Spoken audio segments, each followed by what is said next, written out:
देश के महान वीर सपूत, देश के महान स्वतंत्रता सेनानी नेताजी सुभाष चंद्र बोस 23 जनवरी 1897 से 18 अगस्त 1945 तक का सफ़र।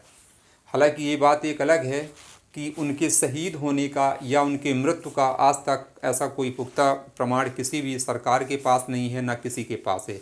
फिर भी उनका सफ़र 1897 से लेकर के 1945 तक माना जाता है। वर्तमान देश की भारत सरकार ने उनकी जयंती को पराक्रम दिवस के रूप में मनाने का फैसला किया।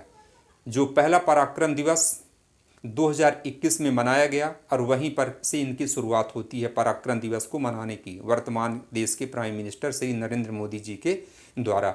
और आज 23 जनवरी 2025 है। पूरा देश उनके इस जयंती को पराक्रम दिवस के रूप में मना रहा है। अपने देश में युवाओं के एक प्रेरणा स्रोत रहे। जय हिंद, तुम मुझे खून दो मैं तुम्हें आज़ादी दूंगा, दिल्ली चलो जैसे उद्घोष और नारों के साथ युवाओं में एक जोश भरने वाले सुभाष चंद्र बोस हमारे देश में अपने देश को आज़ाद होने के 4 साल पहले ही देश में स्वतंत्रता का ऐलान कर दिया था।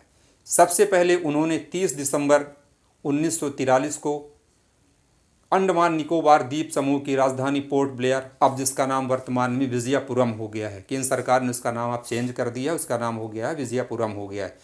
तो पोर्ट ब्लेयर उस समय के आधार पे बात करूं और वर्तमान में विजयपुरम का वर्तमान नाम है। तो पोर्ट ब्लेयर में सबसे पहले उन्होंने 30 दिसंबर 1943 को स्वतंत्रता का ऐलान कर दिया था और भारतीय ध्वज को फहरा दिया था।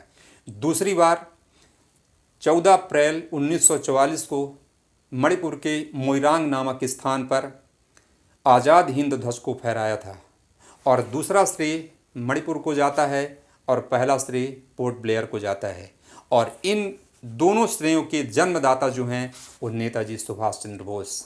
नेताजी सुभाष चंद्र बोस को मैं विनम्र श्रद्धांजलि अर्पित करता हूँ, सत नमन करता हूँ।